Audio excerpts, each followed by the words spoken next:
Hey there, my name is Nicole LaShawn, and today we're going to talk about 10 ways that you can take care of yourself during this trying time during this pandemic. So, we're going to get into it, but thank you for clicking. This channel is all about health, wellness, and life, really creating the life that you desire rather than necessarily the one that has been assigned to you. So if you like that kind of content, please be sure to subscribe, hit the thumbs up, and you'll be notified when I am posting a video. So let's get into it.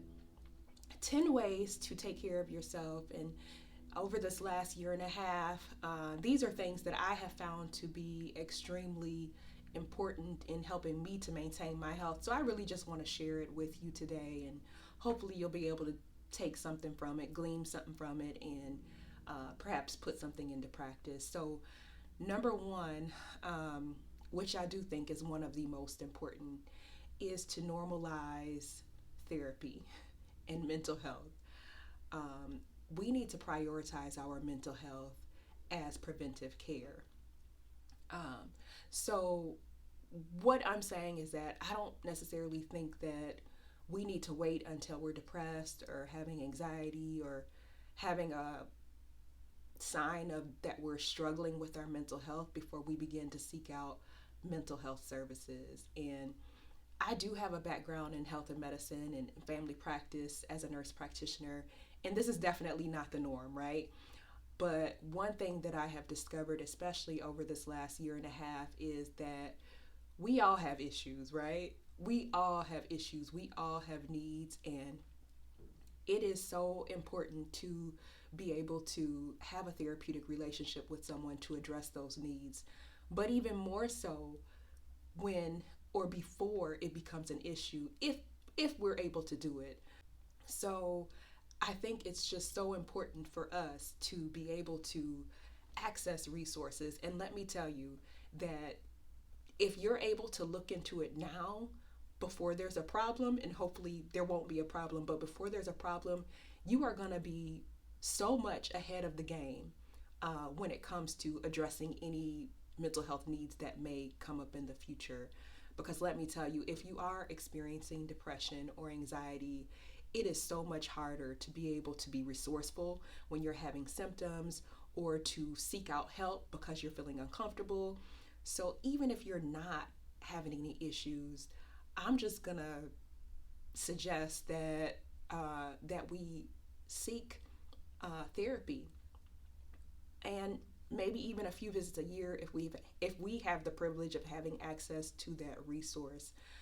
Even just to establish a baseline before we're experiencing any issues, that would be so great. So even in the future, should you ever decide that you need therapy, wouldn't it be great to know that you had a therapist already on your team who you knew that you could trust, who you knew that um, validated the things that you were saying, and you didn't have to spend time during your time of need trying to figure out if you could trust this person? So, yeah, let's prioritize our mental health, even now, taking steps to find someone who can be a therapist, vet some therapists, and try to establish some therapeutic relationships.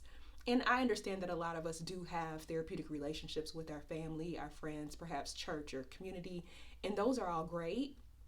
But one thing that I would say is sometimes we need somebody who is disconnected from those relationships in order to really mine the depths of the issues or the concerns that we may be having. Sometimes we need a safe space that is separate from our relationships, really to unpack some of the concerns or the problems or the issues that we're having. So um, let's make that a goal and a priority over this next year to prioritize our mental health and seek out therapy if it's available to us. So put that on your to-do list. Number two, I would say exploring and incorporating um, things that you enjoy on a regular basis. Um, I myself am guilty of not really exploring and incorporating things I enjoy. And, one thing that has come out of this last year and a half for sure of my life is that recognizing how important that is. I was definitely the type of person who was like, we need to make sacrifices. We need to, you know, put some things on hold so that we can enjoy certain things in the future. And while, there's still a space for that, one thing that I definitely have recognized is that we also have to incorporate things that we enjoy now. We don't know what the future holds. I think if we haven't learned anything else, one thing that we've learned is we don't know what the future holds. And so we can't put all of our eggs into one basket, if you want to say it in that way, counting on the fact that in 15, 20, or 30 years, we're going to have opportunities to do all the things that we desire to do, the things that we love and want to do. And so begin to schedule and incorporate some of those things. Like for me, one has been desiring to travel. And although the world's been closed down, I've definitely begun to facilitate more strategically opportunities to travel, even if it's just locally, to get away and, to visit, get out of town and see some of the things that have been on my bucket list that honestly I probably wasn't intending to do for another 15 years. But who knows what the future holds. So we're trying to get out there and incorporate those things. Another thing for me has been hiking, which I have been enjoying. I have really been loving it. I've been hiking up to the mountains, just trying new things. You know what I mean? Trying new things has just been such a blessing, and I've really been enjoying it. Number three, uh, begin to understand your sexual needs, desires, and frustrations. Um, so,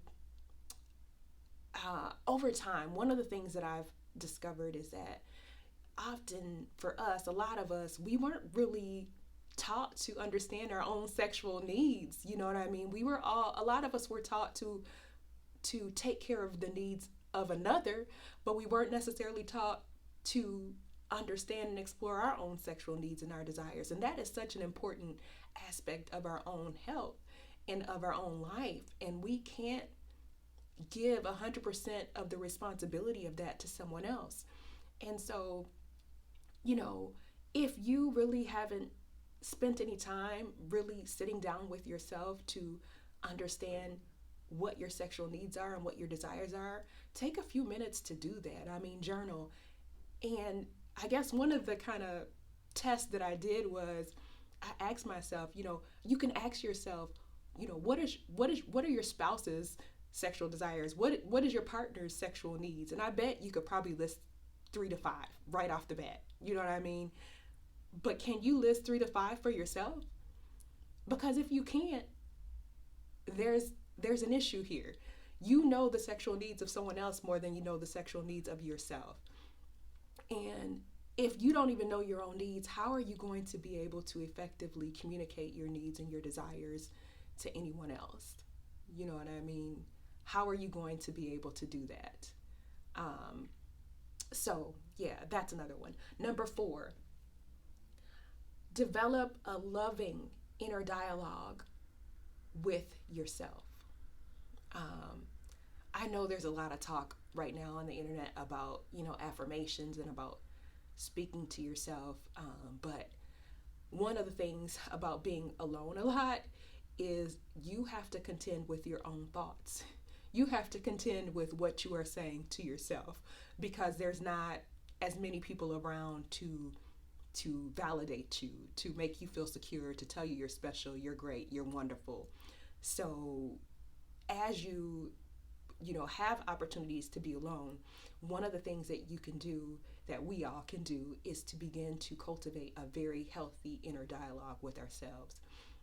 And sometimes that just takes practice, just like doing the affirmations and saying those things that are positive and those things that are optimistic and scriptures or whatever it is that for you that creates a positive inner dialogue. But Definitely essential to be practicing those things, especially when we're feeling our best.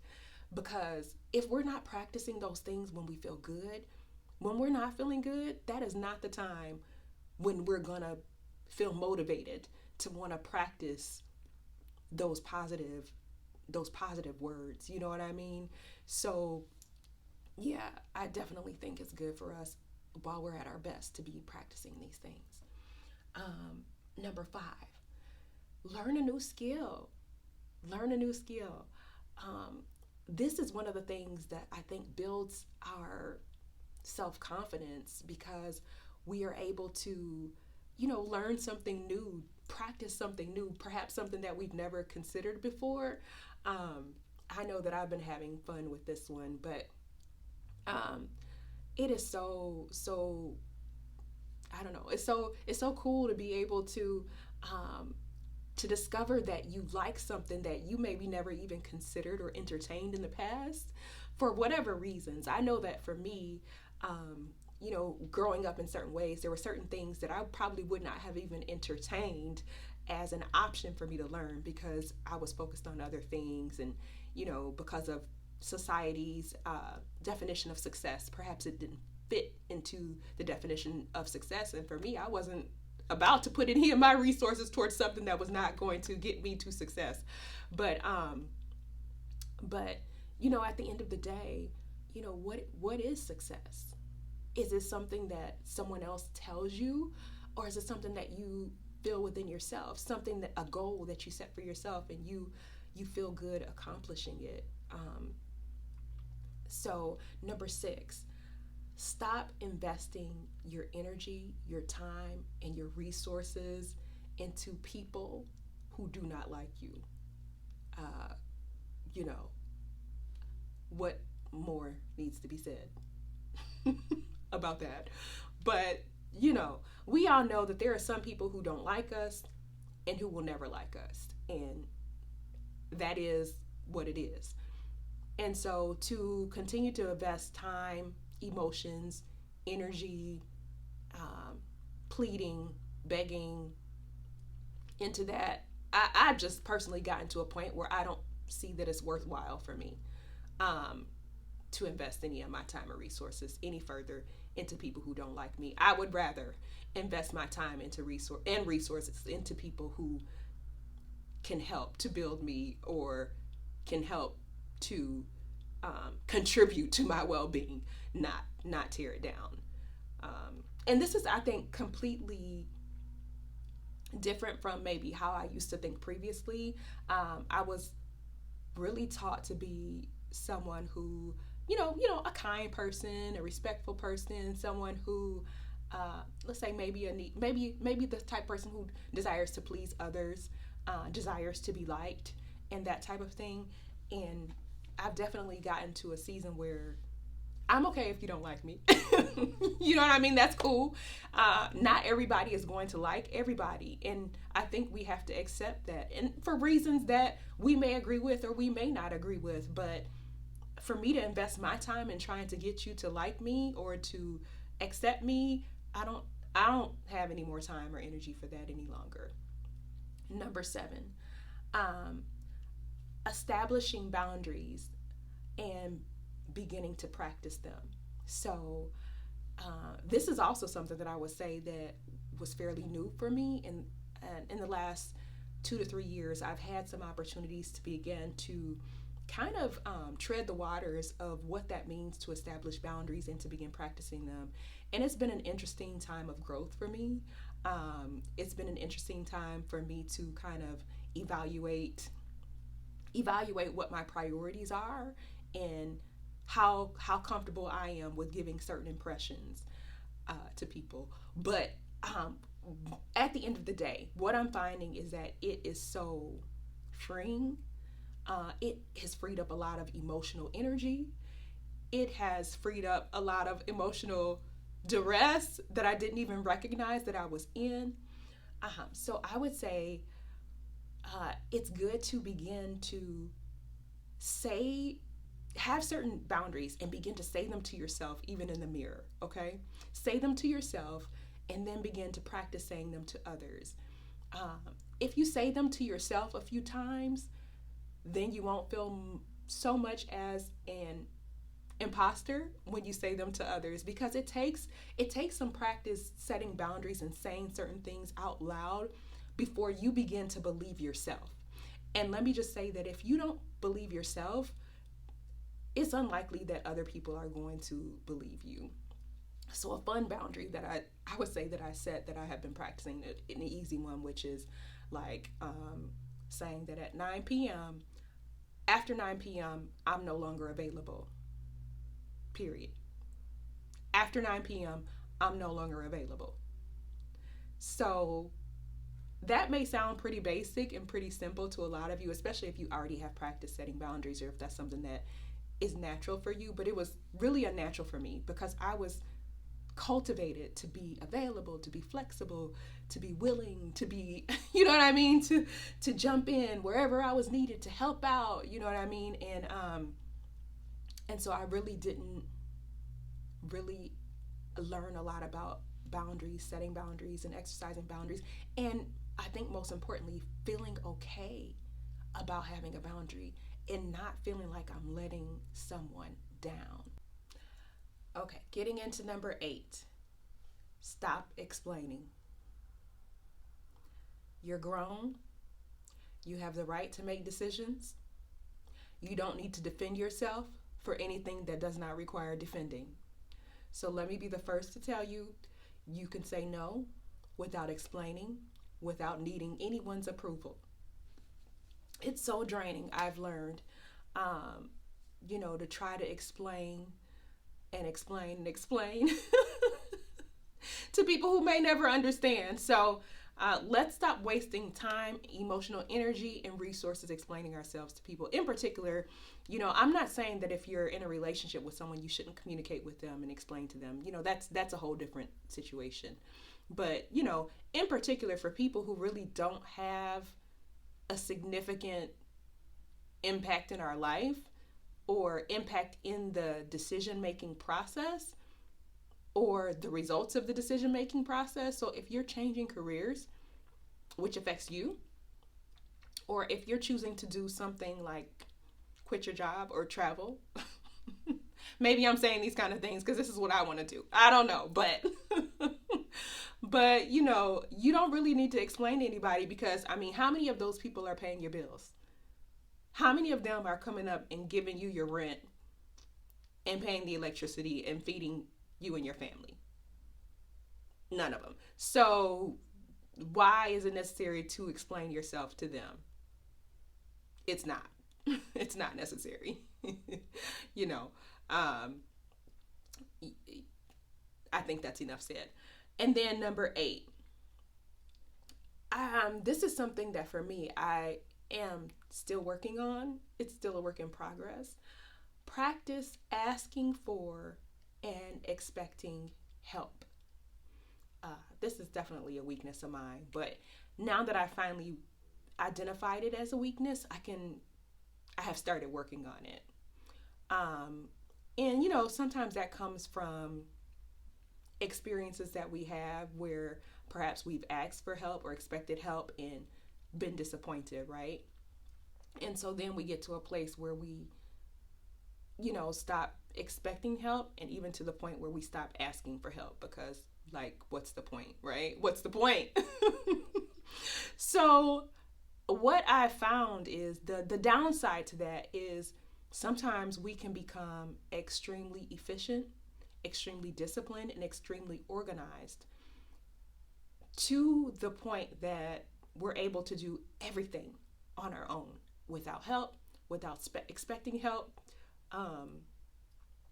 And while, there's some good in being able to do things on your own, sometimes I think we have to remind ourselves that we don't have to do everything on our own.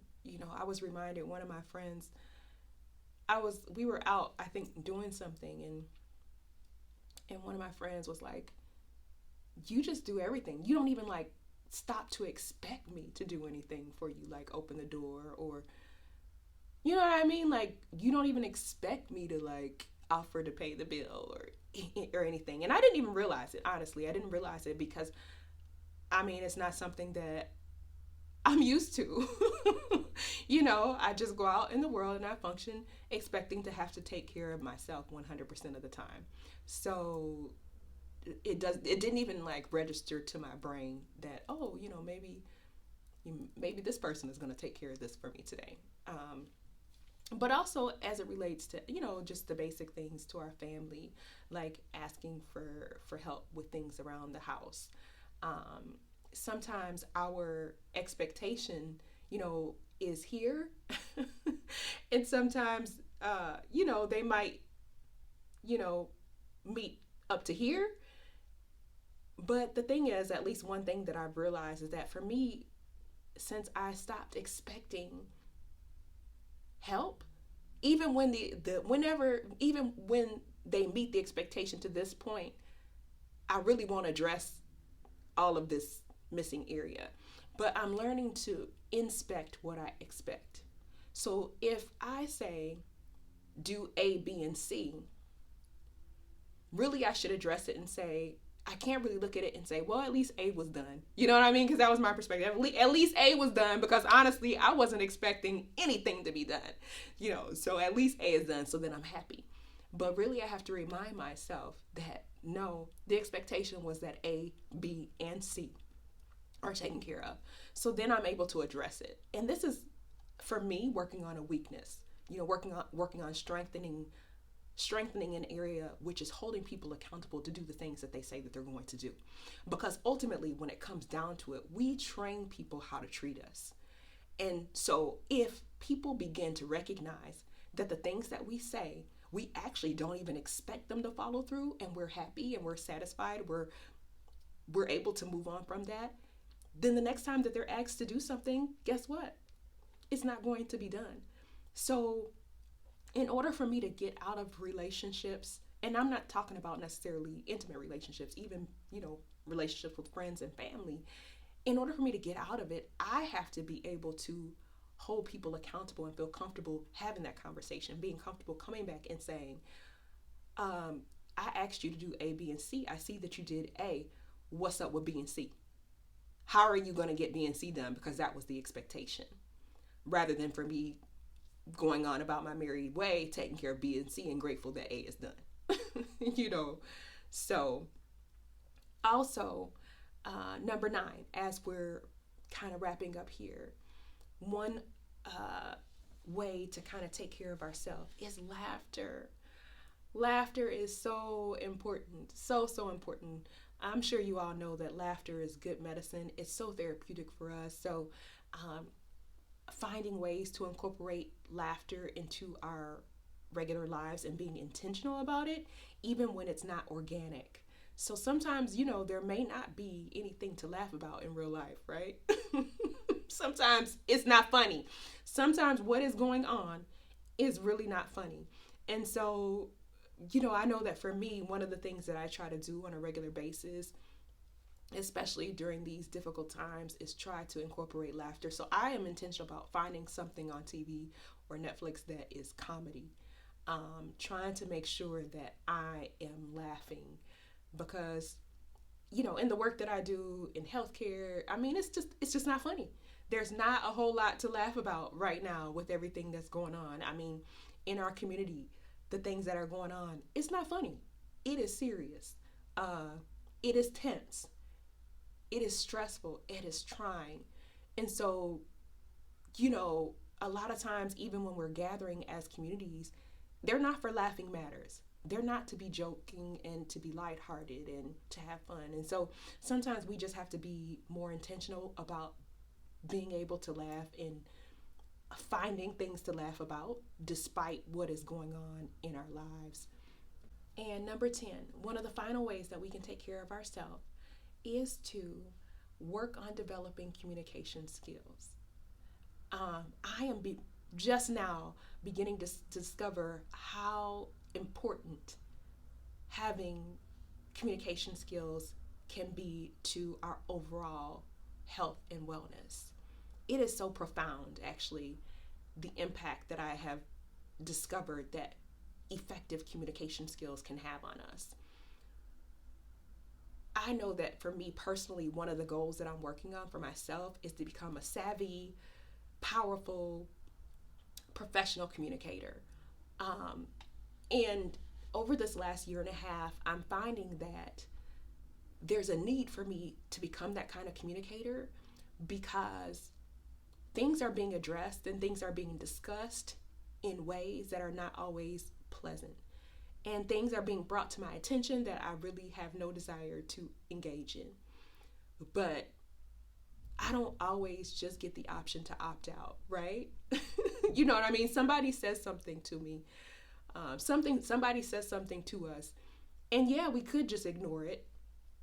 But I think it's important that we learn and develop communication, especially in those awkward moments, so that we're not carrying around burdens that have been dumped on us, that now we're, dealing with as we're trying to go to sleep at night and trying to figure out, how we could have put that person in their place or that type of thing. So, it's just actually been kind of exciting for me to kind of explore developing my communication skills and being able to look at my approach with communication, because one of the things that I'm learning as I begin to work on developing communication skills is that I think that we are going to get opportunities to practice the areas of our weakness in communication until we master them. So I think the way that the earth is set up is there's going to be certain energies that are going to align to allow us the opportunity to be in situations until we feel that that assignment is completed, that we've addressed that properly. And one of the fun things that I'm learning, because I'm approaching this from a fun perspective. Like each time that I have an opportunity to communicate, and we don't always get to choose those types of interactions, but one thing is that we do get to choose our response. And one thing is that I'm learning that I enjoy being able to reflect on that and to feel like that I am giving myself the tools that I need in order to address it in the manner that I desire to in the future. I've never been the type of person to be a quick-witted, have some kind of quick comeback. You know what I mean? Like, I've never been good at that. I had friends like that when I was in elementary school. Like, somebody would say something to them and they would come back with something. I'm like, "Woo, girl, you got that." That was never me. I was never able to come up with some quick, smart, something to say. You know what I mean? And besides that, for me, I always want to stay within my moral compass. And I don't want to allow my emotions to take over and have me saying things that I am not going to be comfortable with when I look back on them in the future. And we all know that happens, right? That this is real life. We are going to say some things that we are not proud of, and that's a part of life. But I really love and enjoy the opportunity to work on that, to develop that, because developing communication skills, it's a skill, right? And it takes practice, and it's not something that we should leave up to up to chance. Like we hope that we can do it well the next time. We can actually put time and effort into learning good skills and techniques and tools and different things, and we can't always expect people to know how to not be rude, right? Or to not speak to us in inappropriate ways. I think that they have to recognize themselves when they're being rude, and there are ways in which we communicate where we don't necessarily have to say you're being rude or that's inappropriate, right? Because they're not our kids, right? We don't want to be out here feeling like we have to raise grown people as our children. But there are definitely some communication skills that we can learn that allows people to reflect and understand and recognize that what they're saying is inappropriate, rude, and hopefully they'll grow. So with me, with my communication, the goal is not necessarily to ever feel like I'm approaching communication from the point of trying to make someone feel bad. But really, it's being able to communicate with love, but be able to communicate thoroughly and accurately, right? Um, I have chosen for myself that I want to believe that most people, even if they communicate or behave in a way that is inappropriate, most people desire, most people don't have an intention to be inappropriate, but perhaps they just don't have the proper tools and resources to be appropriate.